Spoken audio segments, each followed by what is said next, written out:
로마서 말씀 5번째입니다. 이제 복음의 능력에 대해서 함께 말씀을 나눕니다.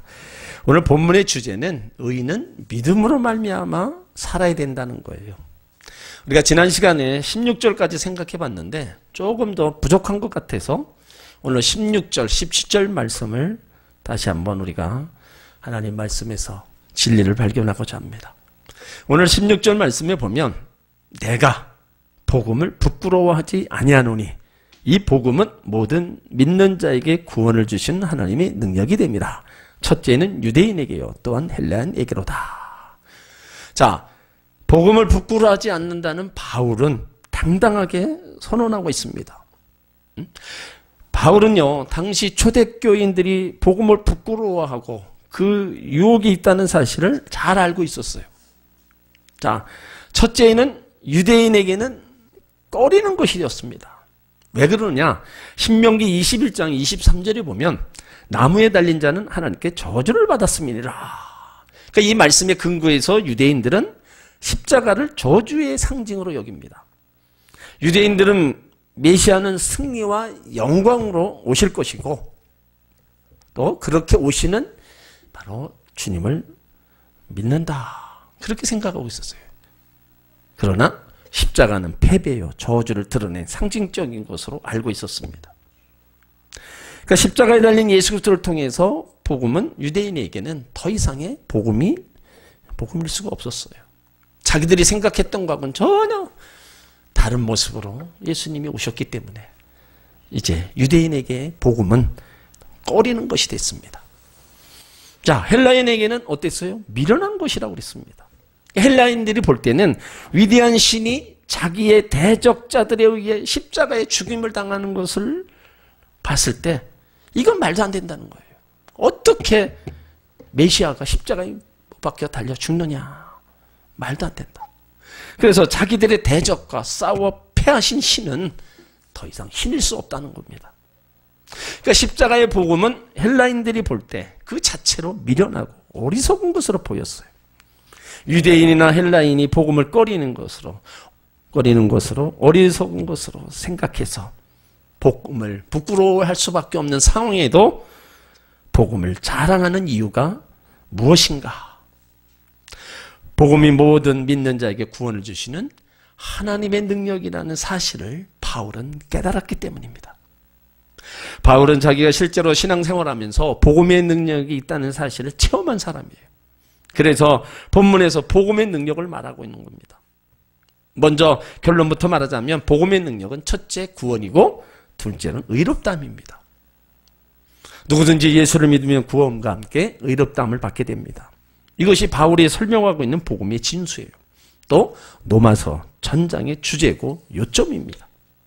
복음의 능력에 있어서 소극적으로는 구원이 있고 적극적인 의미로는 의롭다함을 받아서 의인이 되는 은혜가 있다는 겁니다. 겨우 구원받고 의롭다함을 얻지 못하면 정말 부끄러운 일입니다. 내가 의인이 되어야 하나님 앞에 설 수 있지 죄인 그대로 건져만 놓으면 어떻게 되냐 이거죠. 옛말에 물에 빠진 사람 건져 주었더니 보따리 내놓으란 말이 있습니다. 어떻게 보면 어처구니 없는 말로 들릴 수도 있어요. 그러나 깊이 생각해 보면 일리가 있는 말입니다. 보따리를 찾아주어야 먹고 살지 보따리를 찾아주지 않으면 그것만 찾아주지 않고 생명만 건져주면 어떻게 살라는 거예요. 그러므로 살도록 도와줘야 된다는 겁니다. 자살하겠다고 하는 사람 살려놓았으면 그 다음 문제까지 보살피라는 겁니다. 이와 같이 구원 다음에도 뭐예요? 의롭다 하신 하나님의 은혜가 있어야 그 전에서 살 수가 있습니다. 자, 오늘 16절은 이제 시작이 내가로 시작됩니다. 내가 복음을 부끄러워하지 아니하는다. 여기 주제, 첫째, 나 자신입니다. 둘째는 복음이에요. 이 말 속에는 중요한 의미가 내포되어 있습니다. 자, 복음은 누구로부터입니까? 복음은 나로부터 시작되어야 된다는 거예요. 내가 복음의 주인공이 되어야 된다는 겁니다. 내가 주 안에서 은혜 받고 축복받고 능력받고 살아야 된다는 거예요. 응? 남이 은혜 받고 남이 축복받고 능력받는 거는 뭐예요? 나와 아무 상관이 없습니다. 응? 신앙은 1대1이에요. 나와 하나님과의 관계입니다. 응? 그러니까 바울은 나는 하고 자신이 믿는 복음을 시작합니다. 이게 복음이 뭐예요? 기쁜 소식, 복된 소식. 한마디로 예수 그리스도입니다. 그러니까 바울은 예수님을 전하면서 놀라운 하나님의 능력과 은혜를 체험했어요. 그래서 내가 복음을 부끄러워하지 않는다 고백하고 있는 겁니다. 그 당시 이러한 선포는요, 어려운 시대적 배경을 가지고 있었어요. 바울은 지금 이 편지를 로마 사람에게 쓰고 있습니다. 로마는요, 처음 헬라 사람들에게 속해 있었어요. 알렉산더 대왕은 온 세상을 지배하고 있었고, 또 그 다음에 헬라 철학과 헬라 문화가 온 구라파를 지배하고 있었습니다. 헬라 철학과 헬라 문화는 인간을 존중히 여기는 겁니다. 그런데 헬라 철학과 문화는 무효로 돌아섰어요. 로마 권력과 무력이 헬라 문화를 전부 짓밟아 버렸습니다. 그래서 그로 인해 당시 사회는 큰 혼란이 왔어요. 로마의 권력만이 통하는 세상이 되고 말았습니다. 인간의 이성을 소중히 여기는 철학, 추상적인 철학은 무너져버리고 로마의 힘, 철학이 세상을 지배하게 된 겁니다. 오직 힘 있는 자, 강자가 진리로 등장했으며 약자는 불의에 짓밟힌 거예요. 그러니까 한마디로 힘의 철학이 세상을 지배하는 시대가 된 겁니다. 그러니까 이러한 상황 속에서 바울이 나는 복음을 부끄러워하지 않는다 외친 거예요. 그러니까 이 외침은 사실 외형적으로 부끄러운 외침이었습니다. 왜냐하면 현실적으로 로마의 철학에 비추어 보면 이 복음은 아주 부끄러운 것, 보잘것없는 것이었어요. 그런데도 바울은 외친 거예요. 나는 복음을 부끄러워하지 않는다. 말은 당시 상황에서 엄청난 선언이었습니다. 힘의 철학에 속한 로마 사람들에게 골고다에서 힘없이 비참하게 죽어간 예수님의 사건은 아무 의미도 없었고 기억조차 희미한 사건이었어요.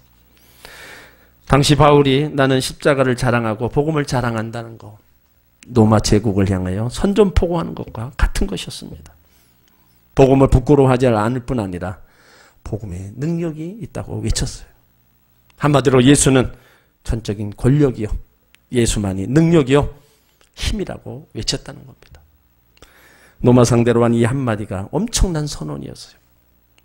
복음을 부끄러워하지 않는다. 그의 고백 속에 또 다른 의미가 있다면 그는 이 복음 안에서 부끄러움 없는 삶을 살았다는 겁니다. 복음 안에서 합당한 생활을 했다는 말이에요. 사실 우리가 예수님을 따르는 자로서 제자답게 성도답게 사는 거 여러분 우리가 얼마나 어려운지 모릅니다. 여러분 신앙생활 얼마나 어렵습니까? 예수 믿으면서 어떤 사람들이 예수 믿는 것 자체를 때로는 헐뜯고 비난하고 또 우리가 하나님 앞에 여러 가지로 행해야 될 일들 이런 것 저런 거 생각하면 참 신앙생활이 그렇고 만만치가 않아요. 그래도 어떻게 해요? 우리는 예수를 믿으면서 예수 믿는 것 자체를 우리는 부끄러워해서는 안 됩니다. 오늘 바울처럼요 복음을 부끄러워해서는 안 돼요. 어떻게 해요? 자랑해야 된다는 거예요. 우리가 또 사랑하고 외쳐야 된다는 겁니다. 그렇다면 복음에는 어떤 능력이 있는가? 바로 하나님의 능력이 있다는 겁니다. 복음은 철학과 같은 단순한 사상 체계나 논리가 아닙니다. 복음은요 하나님의 힘이고 능력이고 권세입니다. 그러니까 복음은 분명히 믿는 자를 변화시킵니다. 깡패도 변화시키고 소매치기도 변화시키고 술주정뱅이도 바꿔버립니다. 예수 안에 돈, 권력, 명예 얻을 수 없는 바로 예수 안에는 영원한 생명의 즐거움이 있고 영원한 평안함이 있다는 겁니다. 그래서 복음은요 핵포탄도 파괴시킬 수 없는 그 사람의 마음속에 숨어있는 그 죄의 아성들을 단번에 무너뜨리는 거예요. 그래서 사람이 온전히 변화된다는 건 복음 외에는 없다는 겁니다. 왜요? 복음에는 위대한 능력이 있기 때문에 그렇다.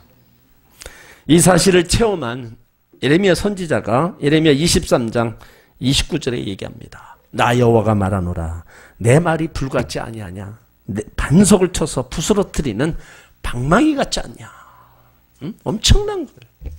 엄청난 힘과 능력과 생명, 위력이 이 복음 안에 다 들어있다는 겁니다. 그토록 막강한 힘의 로마 제국도 이 복음 앞에 굴복하고 기독교를 국교로 삼았다는 거예요. 그 막강한 노마를 뭘로 무너뜨리겠어요? 결국에는 이 복음으로다가 확 바뀐 거예요. 자, 이 복음에는 어떤 능력이 있는가? 구원의 능력이 있습니다. 로마서 6장 23절에 보면 죄의 싹은 사망이요 하나님의 은사는 그리스도 예수 우리 주 안에 있는 영생이니라. 우리 영원히 아담의 범죄로 하나님과 분리되어 영원히 지옥에 떨어질 수밖에 없는 존재였어요. 그런데 하나님의 아들 독생자 예수님 이 땅에 보내셔서 우리 죄를 대신 짊어지시고 십자가 위에서 다 죄값을 치르셨다는 거예요. 나 대신, 당신 대신, 우리 대신 바로 예수님이 죽으셨다는 겁니다. 그리스도의 죽음이 우리를 살리고 바로 구원시킨 사건입니다. 그래서 구원이란 죄의 결과인 형벌과 영원한 멸망에서 건진받고 우리 영혼이 구원받아 마지막 날에 우리 몸이 부활하여 영원한 세계 천국에서 영생을 누리는 것입니다. 그러니까 구원하면 엄청난 축복이라는 거예요. 그런데 사도 바울은요, 이 구원인 예수님 만나기 전, 그 전에 그 인간들의 모습을 아주 절규했어요. 자, 로마서 7장을 찾아보세요. 사도 바울이 예수 믿기 전에 그 모습이 어떠했는가를 자, 로마서 7장 24절 25절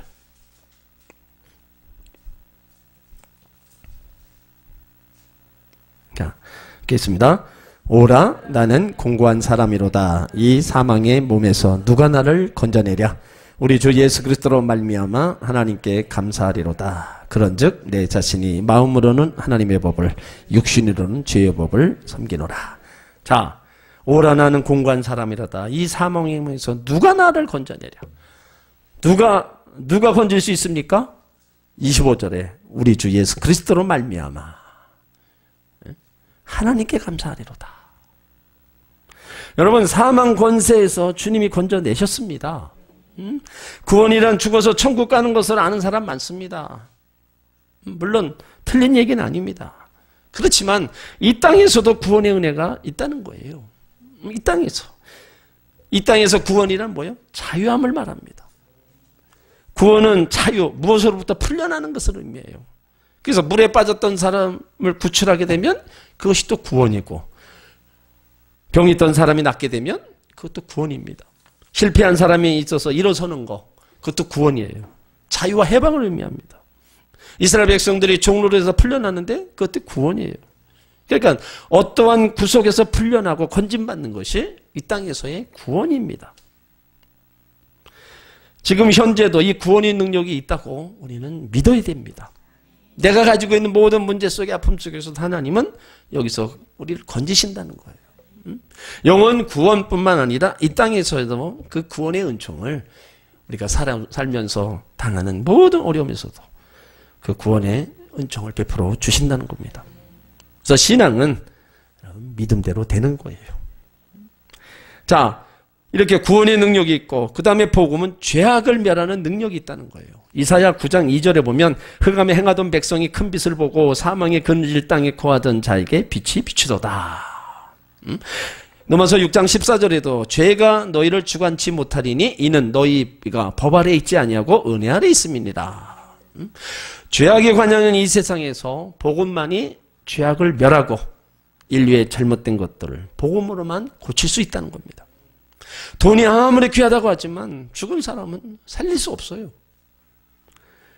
복음의 빛이 한번 비치는 그곳에 생명이 약동함이 있습니다.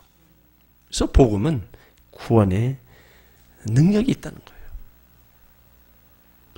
오직 의인은 믿음으로 말미암아 살리라.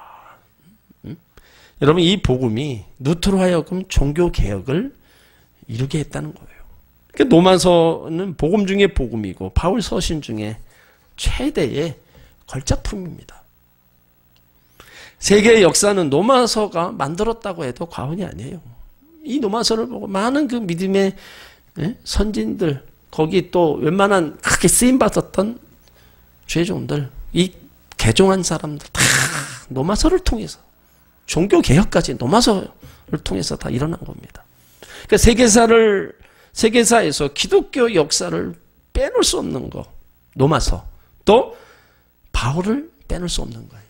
이 두 가지가 엄청난 역할을 해왔다는 거죠. 또 복음에는 변화의 능력이 있습니다. 이 세상 시시각각 이모저모로 계속 일어나지 말아야 될 일들 계속 일어납니다. 바다 풍랑이 거치는 날이 없는 것처럼 이 세상의 수고와 걱정, 근심의 순풍이 그칠 날이 없어요. 그러나 복음 안에는 하나님의 위로와 평안함이 임하게 됩니다. 풍랑 속에서도 우리를 담대하게 하고요. 문제 속에서도 우리에게 안정감을 주십니다. 시편 23편에 얘기하는 것처럼 사망의 음침한 골짜기에서도 건져주신, 원수의 목전에서도 상을 베풀어 주시는 바로 그러한 능력이 이런 복음 안에 다 들어있다는 겁니다. 자, 복음을 다시 한번 정리합니다. 복음은 하나님의 능력입니다. 이 능력 속에 죄인을 구원하는 능력이 있고 죄를 멸하는 능력이 있고 사람을 새롭게 하는 바로 창조의 능력이 있다는 겁니다. 이 복음 안의 능력, 절망한 인생을 바로 영원한 소망으로 바꿔주고 가난한 인생을 부욕해 하는 능력이 있고요. 가정을 새롭게 하고 사회를 새롭게 만드는 능력이 있고 미움을 사랑으로 변화시키는 능력이 이 복음 안에 다 들어있다는 겁니다. 그런데 이런 모든 능력이 어떤 사람에게 나타나느냐? 복음을 믿고 순종하는 사람 속에 역사한다는 겁니다. 그러므로 여러분 복음을 부끄러워하지 말고 여러분 자랑하며 전하시길 바랍니다. 자, 17절에 보세요. 복음에는 하나님의 의가 나타나서 믿음으로 믿음에 이르게 하나니 기록된 바 오직 의인은 믿음으로 말미암아 살리란과 같으니라. 자, 이 말씀이 결국에는 이제 루터가 종교개혁을 일으키는 이 말씀입니다.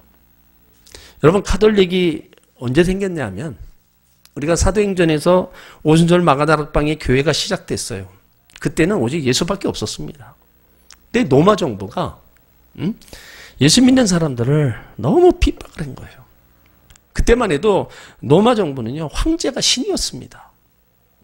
그러니까 이 네로부터 시작해서 예수 믿는 사람들을 그냥 잡아다 죽이는 거예요. 그러니까 성도들은 다 숨는 겁니다. 그 카타콤 지하로 다 숨어서 보이질 않는 거예요. 그러다가 콘스탄틴 황제가 이제 이 로마를 국교로 하면서 가톨릭을 만들어요. 그때 탄생합니다.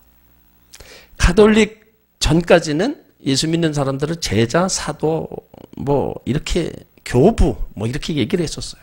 근데 이 가톨릭을 만들고 나서 만든 게 교황입니다. 그리고 신부를 만들어요. 그러니까 그때부터 이게 완전히, 기독교는 완전히 사라진 거예요. 로마에서 일어난 이 정치화하기 위해서, 이 종교를 정치화하기 위해서 가톨릭을 만들면서 기독교가 완전히 이제 숨어버린 거예요.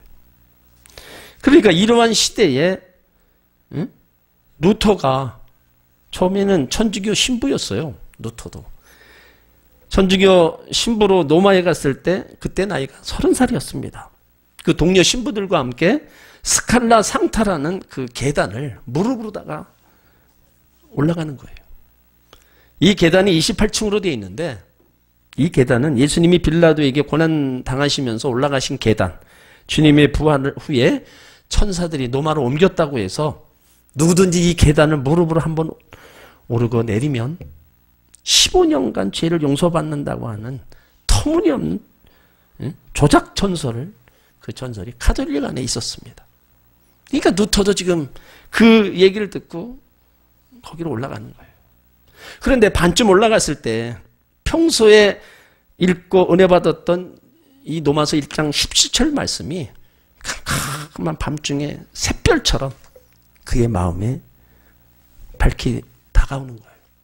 오직 의인은 믿음으로 말미암아 살리라. 이것을 탁 자기가 받고 나서 즉시 헛된 고행을 중지하고 뛰어내리고 말았어요. 이것이 바로 천주교의 비성경적인 점이구나 생각하고 95개 95개의 항해문을 만듭니다. 그리고 단독으로 로마 교영청에 도전해서 마침내 종교개혁의 위대한 금자탑을 세워요. 루터가 당시 95개 조항을 내세우고 3대 원칙을 전합니다. 첫째는 사람이 구원받는 것은 율법을 지키거나 선행이나 공로가 아니라는 거예요. 오직 예수 그리스도의 피공로로, 피의 공로로, 믿음으로만 가능하다. 그걸 외쳤어요. 그리고 성경만이 신앙의 행위 표준이며 성경은 하나님 말씀이다. 그리고 세 번째, 신부에게 고해 성사를 해서 제사함 받게 하는 것이 아니라 십자가 예수 그리스도를 믿음으로 제사함 받고 예수 그리스도만이 우리의 영원한 구원자이다. 이걸 외친 거예요. 자, 신구교의 차이점. 신교, 성경만을 신앙과 행위의 표준으로 삼았습니다. 근데 구교, 캐톨릭은 성경뿐 아니라 교회 전통, 교황의 말을 하나님의 말씀으로 받습니다. 교황이 신앙 문제나 행위의 문제에 대해서 확정하는 것은 곧 하나님 말씀으로 본 거예요. 또 신교는 예수 그리스도만을 속죄자로 믿습니다. 근데 구교는 성모 마리아를 속죄 권능으로 믿고 성자를 믿습니다. 또 신교는 죽은 자는 천국과 지옥으로 간다고 믿는데 구교는 연옥설, 중간 지점을 믿는다는 거예요. 또 신교는 성경 말씀과 교훈 중심으로 신령과 진정으로 예배를 드립니다. 그런데 구교는 예배 의식을 존중히 여기며 바로 어떤 사람이 만든 상 앞에서 기도를 드리고 미사를 중요하게 해요. 여러분, 성경에 미사가 있습니까? 또 신교는 집사로부터 장로를 택할 때 투표를 해요. 근데 구교는 신부가 기관장을 세웁니다. 그리고 천주교를 한 국가로 봐요. 교황청과 성 베드로 성당이 있는 바티칸은 전 세계에 있는 로마교의 주권자인 동시에 바티칸국의 왕국입니다. 그래서 교황청은 각 나라의 바티칸국의 대사를 보내요. 그런데 영국과 미국은 바티칸을 한 나라로 인정하지 않고 한 교회로 인정합니다. 자, 이렇게 루터의 종교개혁이 정말로 그 말씀에 딱 비춰서 이 개혁을 일으킨 거예요. 그래서 처음에는 루터 교회, 지금도 아마 루터 교회가 있어요. 거기 이단이 아닙니다. 루터 교회가 또 생겨나고 그 이후로 각 이제 교파가 생겨나서 기독교가 이제 자리를 잡아서 지금까지 온 거예요. 오늘 바울이 얘기하는 복음에는 하나님의 의가 나타난다는 거예요. 이 말씀은 16절에 이 복음은 모든 믿는 자에게 구원을 주신 하나님의 능력이라고 하셨는데 이유는 뭐예요? 복음에는 하나님의 의가 나타나기 때문이라는 거죠. 그런데 헬라인들은 의란 인간이 타고난 특성으로 보았어요. 그래서 발전시켜 나가야 할 네 가지 덕목, 지혜, 절제, 용기, 그리고 가운데 의를 하나로 본 겁니다. 그러니까 유대인들은 율법을 지킴으로 의롭다함을 얻을 수 있는 것으로 보았다는 거죠. 당시 헬라인이나 유대인들 자기 의를 드러내서 자기들의 의인임을 드러내고자 했다는 겁니다. 바울은 로마서 10장 3절에서 하나님의 의를 모르고 자기 의를 세우려고 힘써 하나님의 의를 복종치 않았다. 이들의 문제를 지적하는 거예요. 로마서 3장 10절에도 의인은 없나니 하나도 없다. 그런데도 자꾸 의를 드러내고 있는 거예요. 인간이 구원받으려면 인간의 의로서는 불가능하고 오직 하나님의 의로서만 가능하다고 말씀에 분명히 하고 계십니다. 그래서 바울은 복음에 나타난 하나님의 의는 오직 믿음으로만 받을 수 있다고 선언하면서 그는 오직 믿음으로 살 것을 강조하고 있는 겁니다. 또 여기서 의는 언약 개념에서 우리가 또 한 번으로 이해를 해야 돼요. 이 단어는 윤리적 개념이 아니라 언약적 개념입니다. 성경이 말하는 의는 도덕적 기준에서 흠이 없는 상태를 말하는 게 아니고 약속을 맺은 양자의 관계 속에서 자기 의미와 책임을 다하는 것을 말합니다. 그러니까 결국 성경에서 말하는 의는 하나님과의 관계에서 판결이 나는 개념을 말하는 거예요. 창세기 17장 7절에 보면 하나님께서 아브라함에게 약속하셔요. 내가 내 언약을 나와 너와 내 대대의 후손의 사시에 세워서 영원한 언약을 삼고 너와 내 후손의 하나님이 되리라. 그러니까 이 약속을 지키기 위해 하나님께서는 이스라엘 백성들에게 복을 내리시고 저들의 죄를 범한 뒤에 회개하면 그들을 또 회복시켜 주셨습니다. 이러한 하나님의 구원의 행위를 하나님의 의라고 여러 곳에서 말씀하고 있는 거죠. 결국 하나님의 의란 자신의 언약 백성에 대한 언약적인 신실하심을 말하는 거예요.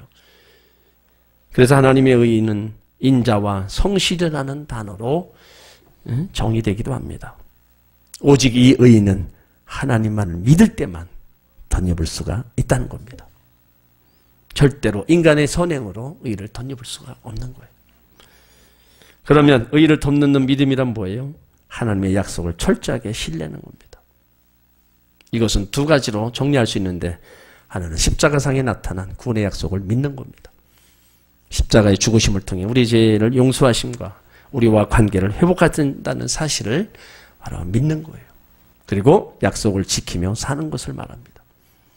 여러분, 노아가 120년간 약속을 믿으며 방주를 짓는 그 삶을 살았어요. 다른 거 아닙니다. 하나님의 약속을 붙잡고 지키면서 살은 거예요. 우리도 마찬가지예요. 하나님 약속에 순종하며 살아가야 된다는 겁니다. 우리 가운데 주신 거 말씀밖에 없어요. 그 말씀 붙잡고 우리가 계속 사는 거예요. 예수 그리스도가 바로 영원한 의가 되시는 거예요.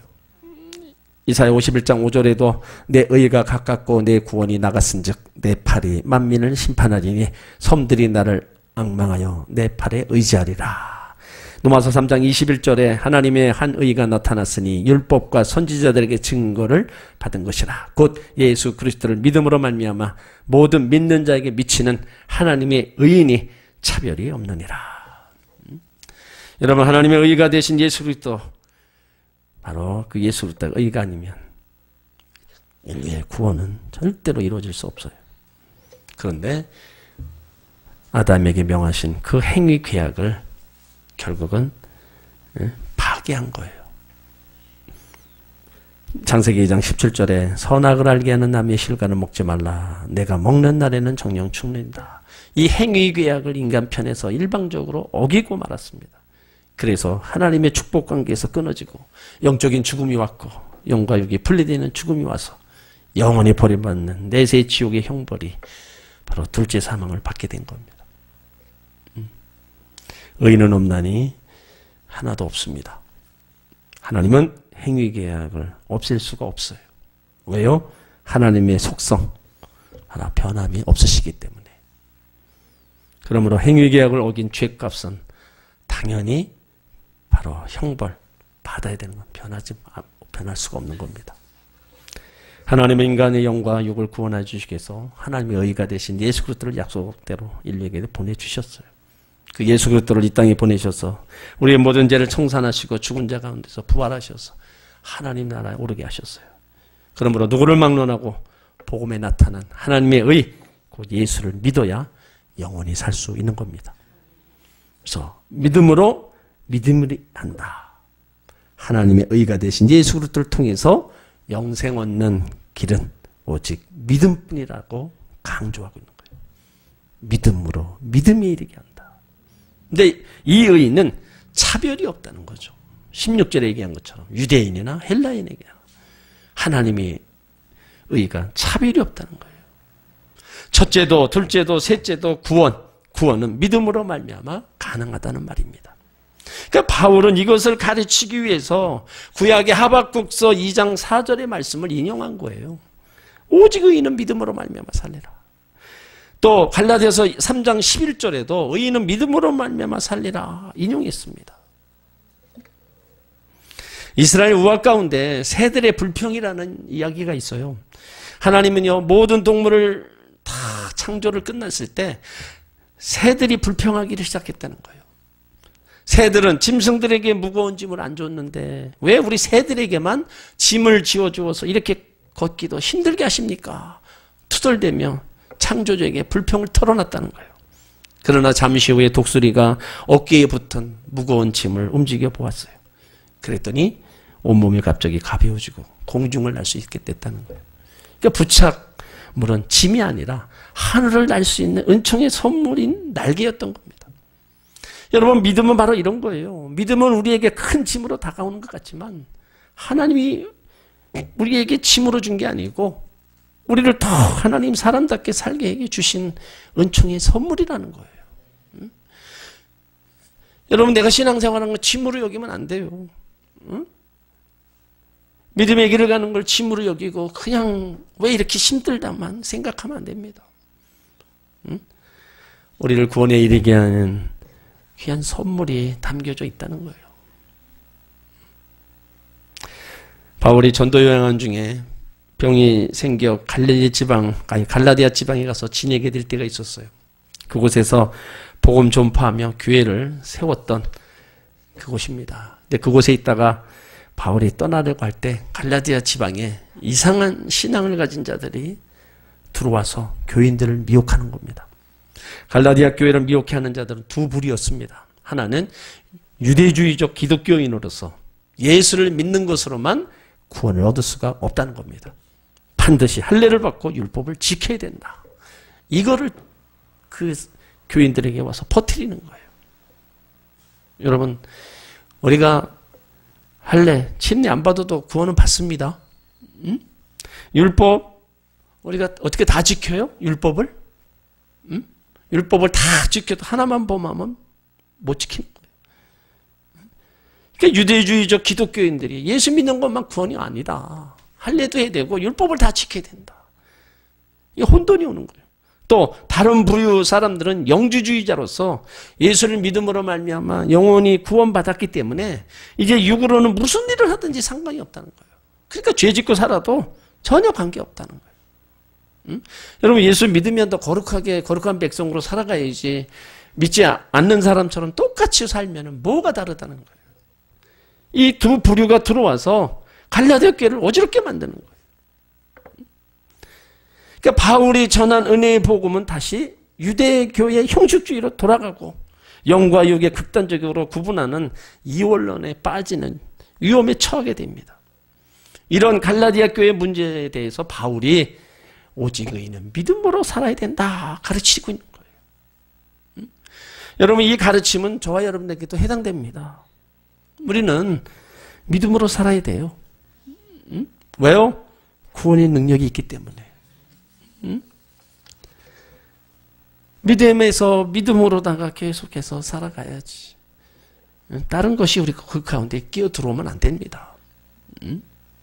그래서 한번 예수 믿고 구원 받았다면 여러분, 이 길이 생명의 길이라는 거 알면 죽든지 살든지 가는 겁니다. 내가 죽으면 천국이라는 그런 믿음으로다가 전진해 가는 거예요. 뭐 이것저것 돌아볼 것도 없습니다. 어려움이 있으면 하나님 편에 내어 달려서 살려달라고 얘기하고 여러 가지 요 환경들 다 헤쳐나가는 겁니다. 그러니까 예수 믿으면서 할 거 다 하고 놀 거 다 놀고 여러분, 이렇게 하면 신앙생활 우리가 제대로 못해요.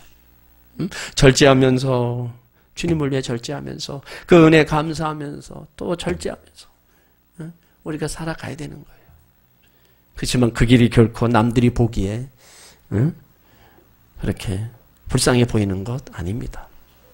그들이 알지 못하는 생명이 있고 그들이 알지 못하는 영원한 더 평강이 우리 가운데 주어지는 거예요.